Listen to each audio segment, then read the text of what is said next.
Hi friends, அரைத்து ஊற்றிய சுரக்காய் கூட்டு அருமையான சுவையில் எப்படி செய்யலான்னு பார்க்கலாம். இது சாதத்தில் சுட சுட போட்டு சாப்பிட்டோம்னா ரொம்ப நல்லாயிருக்கும். சப்பாத்தி, பூரி, இட்லி, தோசை எல்லாத்துக்குமே இது சாப்பிட்லாம். வாங்க எப்படி செய்யலான்னு பார்க்கலாம். பிஞ்சு சுரக்காய் ஒன்று எடுத்திருக்கேன். இதை தோல் சீவிட்டு சின்னதாக கட் பண்ணி இது போல் எடுத்துக்கிட்டேன்.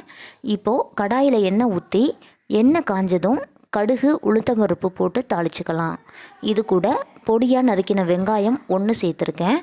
பச்சை மிளகாய், கருவேப்பிலை 2 சேர்த்து பொரிய வதக்கிடலாம். இது கூட தக்காளி 1 சின்ன சைஸாக கட் பண்ணியிருக்கேன். அது கூட உப்பு சேர்த்து எல்லாம் மிக்ஸ் ஆகிற மாதிரி ஒரு தடவை கிளறி விட்டுறலாம். எல்லாம் நல்லா வெந்து வந்துருச்சு. இப்போது நம்ம கட் பண்ணி வச்ச சுரக்காயை இது கூட ஆட் பண்ணிக்கலாம். இந்த சுரக்காய், தக்காளி, வெங்காயம் எல்லாம் மிங்கிள் ஆகிற மாதிரி ஒரு தடவை எல்லாத்தையும் வேக வைக்க கிளறி விட்டுக்கணும். மூடி போடாமல் ஒரு முறை வேக வைங்க.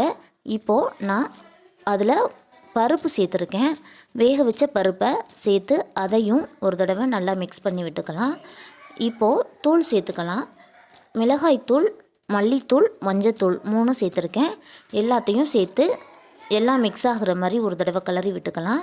இப்போது நாம் மிக்சியில் 2 பச்சை மிளகாய், சீரகம் 1 ஸ்பூன், பூண்டு 2 பல், சிறிதளவு தேங்காய் சேர்த்து அரைச்சி எடுத்துகிட்டு வந்துடலாம். இப்போது சுரக்காய் பாருங்கள் நல்லா வெந்து வந்திருக்கு. உப்பு எல்லாம் கரெக்டாக இருக்கான்னு திரும்ப ஒரு தடவை செக் பண்ணிக்கோங்க. இப்போது நம்ம அரைச்சி எடுத்துகிட்டு வந்த அந்த விழுதை நம்ம இந்த குழம்புல சேர்க்க போகிறோம். கொஞ்சமாக தண்ணி சேர்த்து இந்த விழுதையும் சேர்த்து நல்லா ஒரு தடவை மிக்ஸ் பண்ணிக்கலாம். ஓப்பனில் வச்சே கிண்டி விட்டுக்கோங்க. மீடியம் ஃப்ளேமில் வச்சுக்கோங்க அடுப்பை. எல்லாமே வெந்து வந்துடுச்சு. இது ஊற்றுனதுக்கப்புறமா ஒரு 5 நிமிஷம் மட்டும் வச்சாவே போதும். இப்போது அருமையான சுவையில் அரைத்து ஊற்றிய சுரக்காய் கூட்டு ரெடி. இதே மெத்தடில் நீங்களும் ட்ரை பண்ணி பார்த்துட்டு எப்படி இருக்குன்னு கமெண்டில் சொல்லுங்கள். Thank you friends.